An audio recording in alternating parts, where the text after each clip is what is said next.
Okay, we are recording the lesson. Now we're going to look at equilibrium energetics as a topic.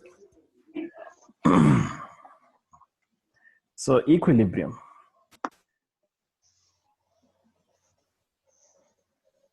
Equilibrium. So in general, if I react any substances, maybe I react A and D, and I'm told that the reaction is a reversible reaction. Okay. So if a reversible reaction, what it simply means by a reversible reaction is the moment A and B react, they are forming C and D. Yeah? But when C and D are formed, they are reacting again to form A and B. Are we together? So a reversible, this means the reaction is reversible. So it means A and B are reacting, and when they are reacting, they are forming C and D. But the moment C and D are formed, they are they react again to form back this. And that continues. That's what we call a reversible reaction. Are we together? That's what we call a reversible reaction. Now, when we say a system has reached equilibrium, for example, if I'm looking at this, it means the rate at which A is reacting to B, or sorry, with B, is equal to the rate at which C is reacting with D. With D. So what I'm simply saying is that the rate of forward direction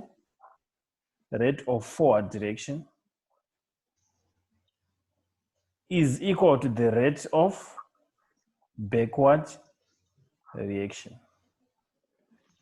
When that, we now say the system is in equilibrium. Are we together? We now say the system is in equilibrium. Okay. Now, one thing that is important, if I add a catalyst to this system, what a catalyst, remember, when A and B react, or when they collide, it's not always when A and B collide, C and D is formed. Okay. That reaction only takes place if A and B have sufficient energy called activation energy. When they have that sufficient energy, that's when the reaction takes place. So we have many unsuccessful collisions when particles are reacting. Keyword. Maybe you didn't know that. When particles are reacting, different elements are reacting, it's not always that we have substances that are formed. We have many unsuccessful reactions. Are we together? It's only when A and B have sufficient energy called activation energy, that is when a reaction takes place. Are we together? That is only when a reaction takes place. So if we add a catalyst lowers the activation energy. Are we together? It lowers the activation energy. So when it lowers the activation energy, it means there's now more chances of successful collisions. So we can write that a catalyst, it simply lowers the activation energy.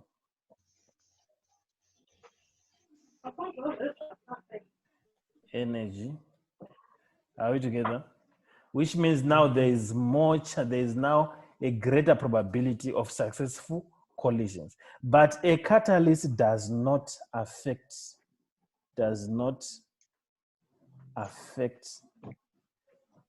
equilibrium position.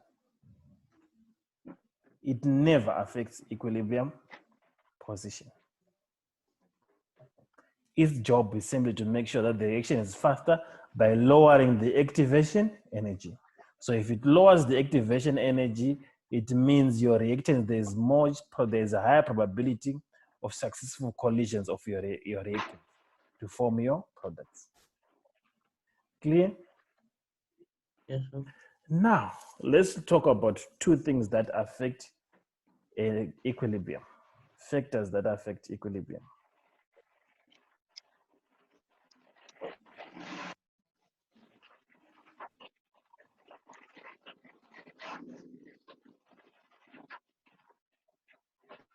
Factors that affect equilibrium.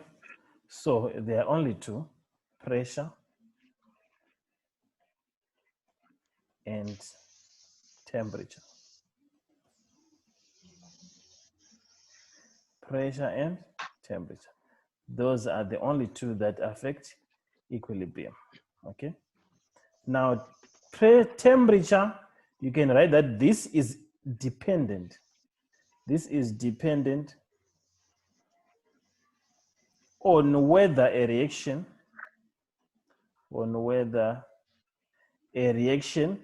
is exothermic or endothermic.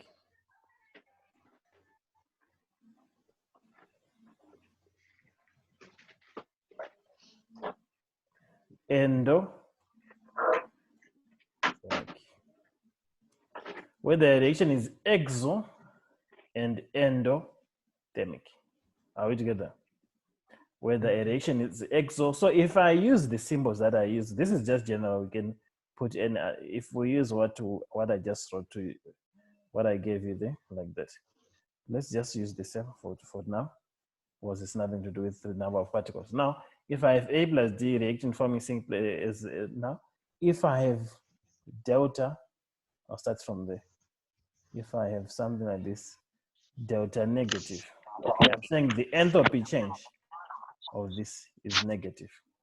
This simply means the enthalpy change of a reaction, the overall and the enthalpy change. When it's negative, it means it's exothermic. If negative, if it's negative, it means the reaction is exothermic. Are we together then? When it's negative, it means the reaction is exothermic. Now, the question that some of you were struggling with yesterday is, if I increase, now if something is exothermic, if a reaction is exothermic, what it simply means is that A and B have so much energy that when they react, they give heat to the environment. Are we together? They release heat to the environment. So A and B have so much energy than the products that are formed. Why? Because heat is lost, heat is given to the environment. So your products that are formed have less energy than the reactants. That's an exothermic. So if you want to know that, even before we talk about equilibrium position, is that most reactions are exothermic in chemistry, because all your combustion reactions, your respiration, combustion reactions, respiration, and many reactions in chemistry are exothermic. Are we together there? Are exothermic. Okay. Now, maybe the question that someone can ask is, but how come if I add water to oxygen, it can't react without what? Without heat. So why are you saying it's exothermic if they have sufficient? That's a good question. I thought you were going to ask that. Why are you saying the reaction is exothermic? Now, so you find that except for group 1, most reactions you actually add heat, even the reactions that are exothermic when you are burning or something. Now, the reason is that we are adding heat, are we together? So that we give hydrogen and oxygen enough activation energy. But the moment they have activation energy, we no longer need heat. They react and they give so much heat to the environment altogether. So it's still an exothermic reaction. Okay. So coming back to this that I need to explain, so how it affects equilibrium. So if a reaction is exothermic, remember I said these have got more. So if I increase temperature, remember, naturally from what I'm looking at, we don't need to increase temperature. Are we agreeing? Because they were saying the products have got so much, reactants have got so much energy. We don't need to add energy. We don't need to add temperature.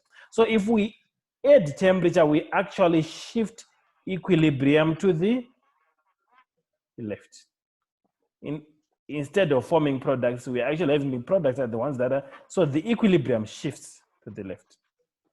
So if we increase temperature, if I want to summarize under exothermic, if we increase temperature, equilibrium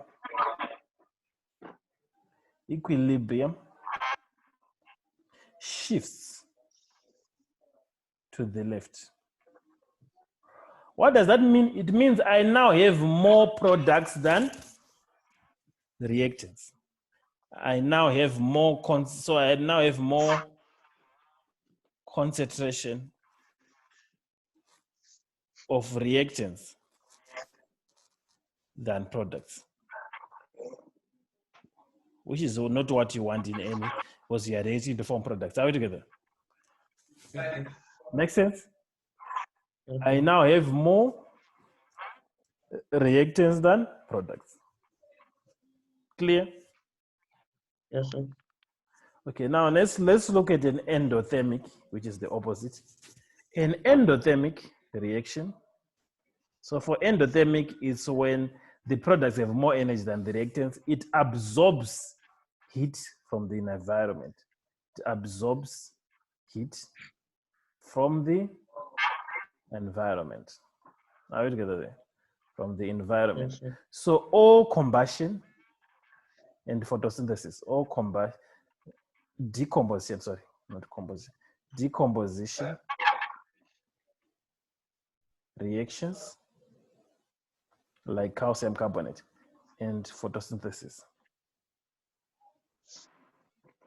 When I'm simply decomposing something, these are endothermic, because photosynthesis absorbs light energy. It absorbs light energy from the environment. Okay, so we're saying endothermic. So then, if this was an endothermic, the same that I was explaining, to make sense when I just dealing with the ammonia just now. Now, like that. If this is an endothermic, which means delta H is positive. Are we together? Whatever value is positive. Now, if this is an endothermic, if I increase temperature, remember, what I want is temperature from the environment. So if I increase temperature, I shift equilibrium to the right. So if we increase temperature,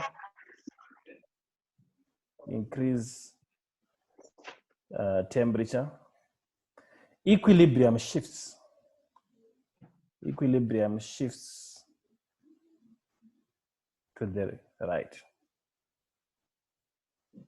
It means we now have more products than reactants. Are we together there? Yes, sir.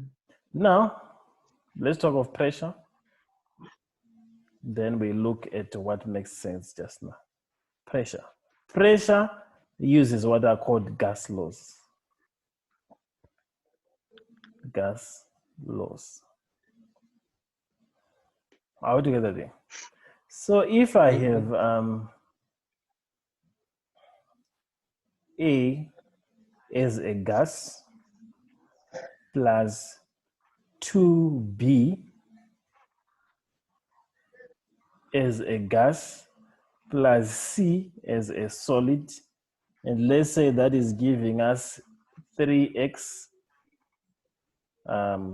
gas plus 2y gas again, like this.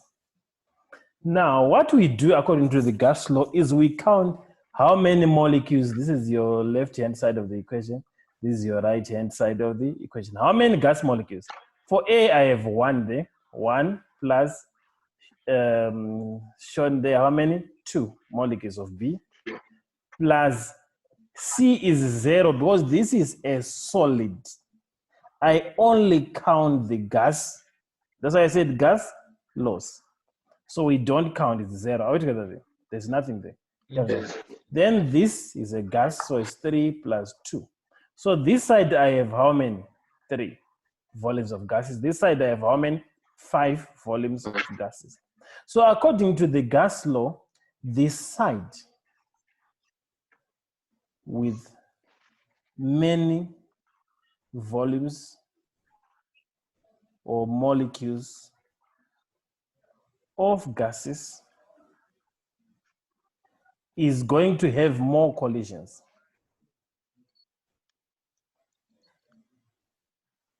More collisions. So if it has more, if it will have more collisions, equilibrium shifts to the side with less, to the side with less gas molecules. How did you get that thing? Okay, it will make sense now. Let's look at the Haber process. We're going to look at, yes, we still have time. Now let's look at the what is called the Haber process. The Haber process, you need to know the name and what it is for. It is a process for the manufacture of ammonia, which you need in fertilizers. It's for manufacture of ammonia. Ammonia is NH3. So to get ammonia, we need nitrogen and oxygen. We're not going to talk about the reaction now. So the nitrogen, we only get it from one place. We get the nitrogen from A. Because we know that A has got 78%, if you didn't know that, 78% to 79% nitrogen. Your air has got 21% to 20% oxygen. Then it's got 0.04 carbon dioxide and other water vapor, and for the small percentage altogether. So we get this from A, but how we do that is called liquid, okay, fractional distillation. Fractional distillation of liquid A. Fractional distillation of liquid A. So it means this A has to be cooled down in a condenser. We cool the A until we say what? Until the A is a liquid. Huh? When the A is a liquid, we now heat it. And when we heat it, it's going to separate this at different boiling points. Huh? We have carbon dioxide, oxygen being separated, and we get our nitrogen. Huh? So it's liquid distillation of, it's fractional distillation of liquid A. That's how we get the nitrogen. Then the hydrogen that we want, we can get it from cracking. Huh? Remember, cracking of crude oil, cracking of petroleum. But the challenge with this, there's pollution to that. So the safe way to get it is from what? Water has got oxygen and hydrogen. So we get it from electrolysis of water. So this is clean. But the challenge is it doesn't produce so much volume compared to this. Are we together there? Electrolysis of water. We now have our hydrogen. We now have that. When we have that now, they react it industrially. We now have hydrogen. By the way, this is a gas. I'm sure you know that. This is a gas. And we form ammonia like that. Then this is 2, so we put 2. Then remember we put 3 like this. Okay, now this reaction is a reversible reaction. That's why it's important in chemistry. They love this. It's a reversible reaction. You need ion catalyst. You use ion as a catalyst. You use 200 to 300 atmospheres pressure. Then you use 450 degrees Celsius temperature. You need to know that because sometimes it's 3 max, 4 max. 1, 2, 3. Are we together? These are the conditions, very important for this reaction to occur. We need an ion catalyst. We need 450 degrees Celsius temperature. We need 200 to 300 atmospheres pressure. Are we together? Clear? Yes. to form ammonia. And ammonia, our friend here, is also a gas. And the reaction is an exothermic reaction. Now, the questions that they can ask you, of which I haven't seen that now for about 2 or 3 years, but you need to know it, is they will ask you a question that if this reaction, by the way, this one maybe you need to know, only produces 15% ammonia. Are we together? It produces 15%, which means the 85% is this. So it means equilibrium is more on this side, which maybe for you doesn't make sense because you want to produce more more ammonia. Is that making sense? Are we together? The reaction is biased on this, but it's a reversible reaction. Each time I'm having 15% of ammonia produced and 85% of this. Are we together? But that's not what I want. What I want is more of this. So they'll ask you, but now, how come we are using a high temperature? Why do we use a temperature of 450 instead of using a lower temperature? Because if we use low temperature, since it's exothermic, equilibrium will shift there and increase our percentage of ammonia. Are we together? So if we use a lower temperature, equilibrium will shift to the right and we will have a higher percentage, which makes it industrially or commercially viable, or it makes sense. Are we together? But the question is, why are we using this temperature? Who knows the answer? Why are we using this temperature? If we lower the temperature, it's going to increase the production or the percentage of ammonia being produced. Why are we using 450? That's a good question. Why are we using this temperature? So the answer to that, Sean and the rest, is that 450 is called a compromise. It's called a compromise. They discovered that if we use a temperature lower, if we use a temperature lower than 450, although the percentage of NH increases, are we together? Although it increases, the reaction will be very slow. Because remember, temperature kinetic theory, the reaction will be very slow and not economically viable. And not economically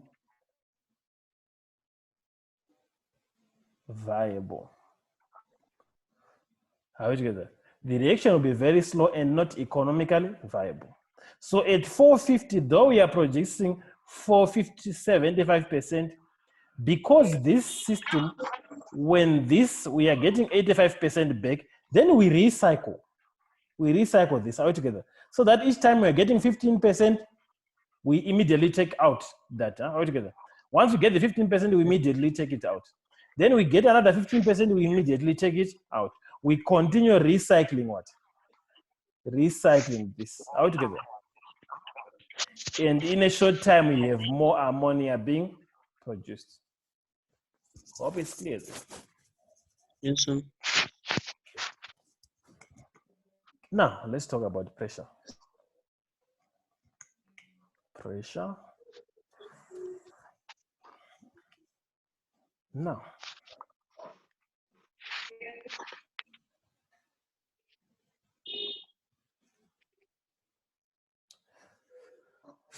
maybe let me rewrite the equation so that you see clearly. N2, that's a gas, plus 3H2O gas to form ammonia, 2 molecules of ammonia gas, exothermic. So pressure does not matter whether it's exothermic.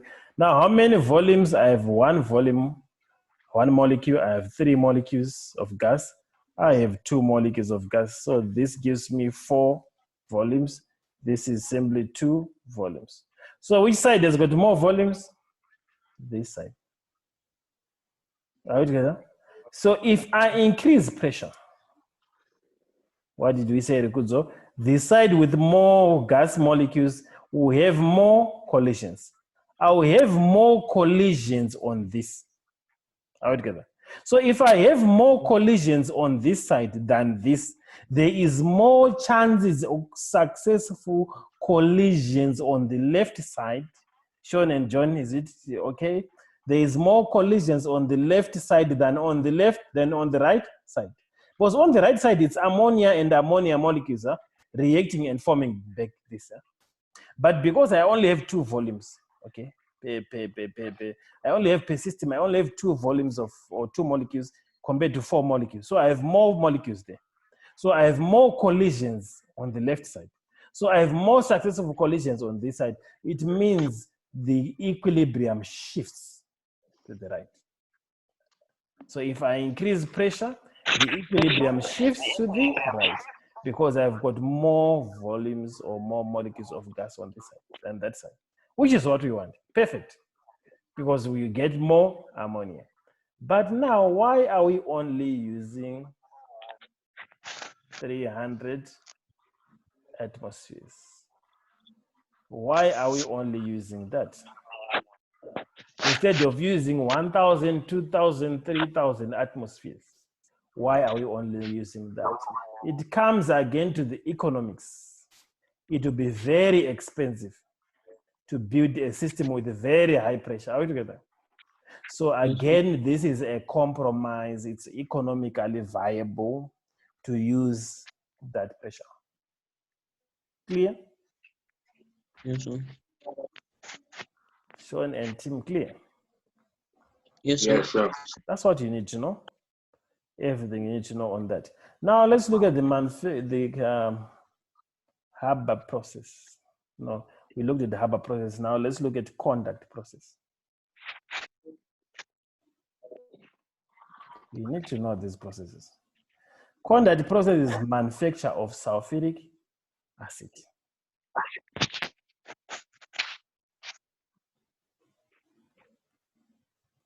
Sulfuric acid.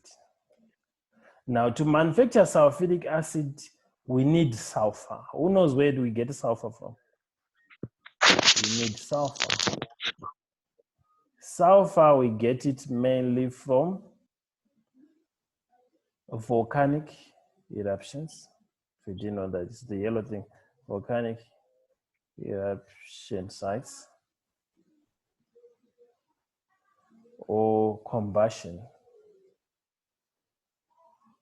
of hydrogen sulfide. Are we together? Hydrogen sulfide to get our sulfur. Okay. Now, the sulfur that we get now, we first thing, that's the first equation, we react sulfur with oxygen to form sulfur dioxide. Are we together? Sulfur solid, this is gas, this is gas. That's the first equation. Second equation in that same system, industrial system, is that the sulfur dioxide, which is a gas, is now reacted with more oxygen to form sulfur trioxide.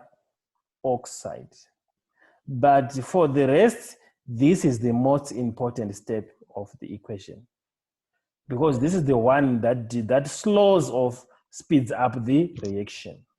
It's the step that slows or speeds up the reaction because it's a reversible reaction.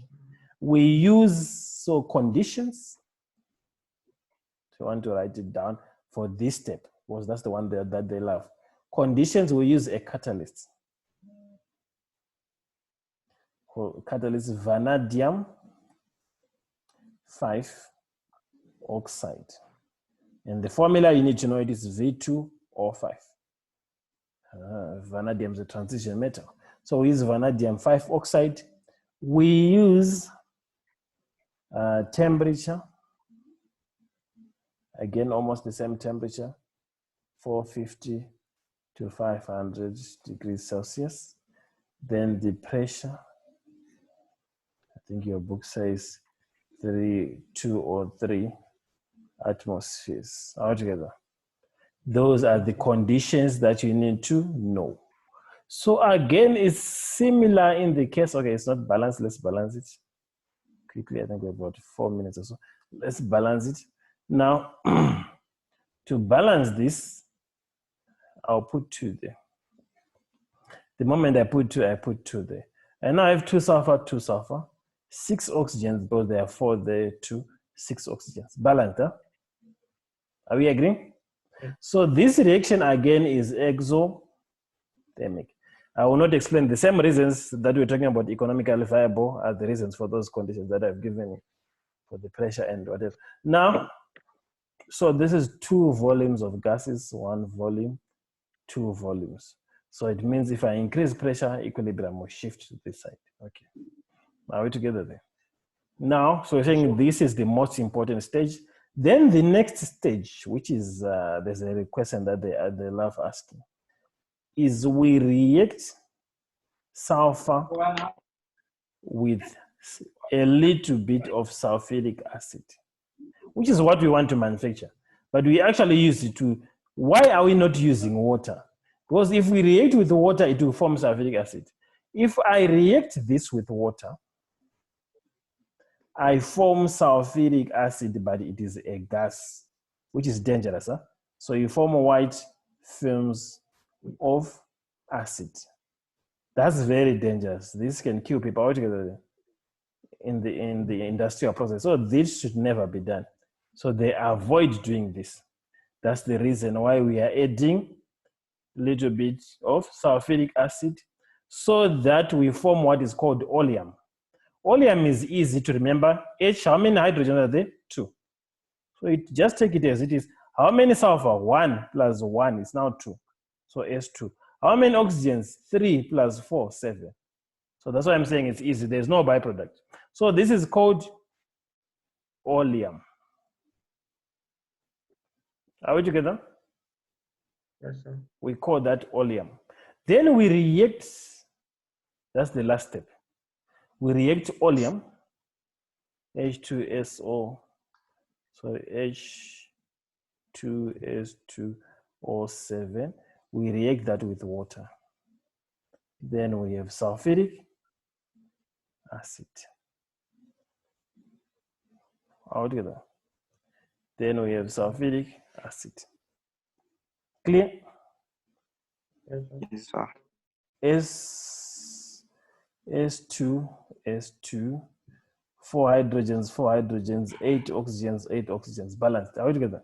Then we form our sulfuric acid, which is a liquid, which is what we want. So you need to know all this. Huh? That's how we manufacture sulfuric acid. Is that clear? Or it's not clear? Yeah. Now let's look at the last one. Giving you many. So you need to know these equations in and out in those steps. Now the last one for today, we have 3 minutes, it's enough, is to look at manufacture of ammonia, which is called the blast furnace. We use the blast furnace. So this is not a process, but this is a blast furnace. We use that for manufacture of ammonia. Are we together? Yes, So sir. in the blast furnace, we use coal. From coal, we get what? What do you want? You want what is called coke, which is simply your carbon. Are we together? So that's what that's why we use coal, because we want to get coke. Coke is simply carbon. Then we burn the coal in the blast furnace. So with oxygen, it forms carbon dioxide. Are we together? That's number 1. Number 2, we react the carbon dioxide with more oxygen to form carbon monoxide. Are we together? Yes, sir. To form carbon monoxide. That's what we want. Then the carbon monoxide is the one that reduces your ion, because your ion ore is actually extracted. This is iron ore, by the way. Iron 3 oxide. This is iron ore. It's extracted from the ground. Huh? Are we together? We actually mine it. It's extracted from the ground. But it has impurities. We're going to look at that. Impurities. So when that reacts with the carbon monoxide, it reduces these two ions. Are we together? Rukuzo and Tim, plus carbon dioxide. The byproduct. This is what we want. So it will be molten iron. It's liquid, because it's very hot in a blast furnace. Then the next thing is we want to remove impurities. Remember, this had impurities. So when it hits, it forms iron, but there are impurities that were in this iron. It was not only iron and oxygen. There are some impurities. And the major impurity in iron is sand. Are we together? It's Yes, Yes, sir. sir. so sand is what we call, it's mainly silicon. So we want to remove this silicon oxide there so that it doesn't affect our iron that we want. So what happens is we introduce calcium carbonate. Calcium carbonate. So calcium carbonate, we heat the calcium.